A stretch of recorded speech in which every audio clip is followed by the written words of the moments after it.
Pada libur Natal dan Tahun Baru atau Nataru, jumlah transaksi keuangan di Bali baik tunai dan non-tunai akan mengalami peningkatan. Kantor Perwakilan Bank Indonesia Provinsi Bali memperkirakan nilainya mencapai 2,1 triliun rupiah. Kepala KPWBI Bali Trisno Nugroho mengungkapkan rata-rata kebutuhan uang tunai masyarakat di Provinsi Bali setiap bulannya pada Januari hingga November 2021 mencapai 792 miliar rupiah. Pada perayaan Nataru, kebutuhan uang tunai bulanan diperkirakan akan meningkat dan mencapai 2,1 triliun rupiah.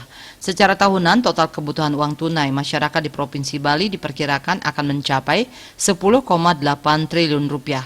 Dalam rangka mengantisipasi peningkatan kebutuhan uang tunai tersebut, pihaknya menyiapkan uang tunai baik dalam jumlah maupun pecahan yang dibutuhkan sebanyak 1,5 kali dari proyeksi kebutuhan hingga akhir tahun 2021.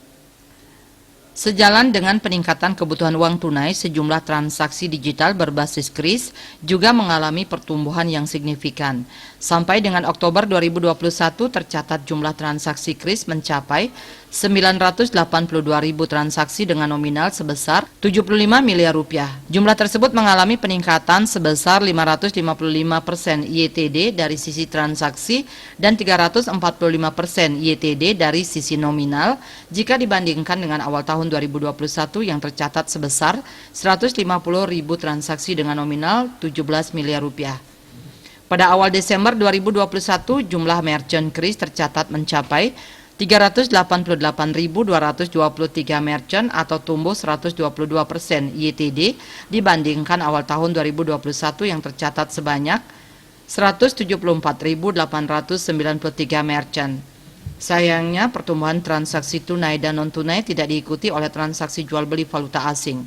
Hal ini disebabkan oleh belum pulihnya kinerja pariwisata di Bali yang tercermin dari belum adanya penerbangan internasional langsung ke Bali. Berdasarkan data September 2021, transaksi jual beli valuta asing pada money changer berizin tercatat sebesar 182 miliar rupiah atau turun 36,15% YoY dibandingkan September 2020 yang mencapai 285 miliar rupiah. Citamaya, Bali Post melaporkan.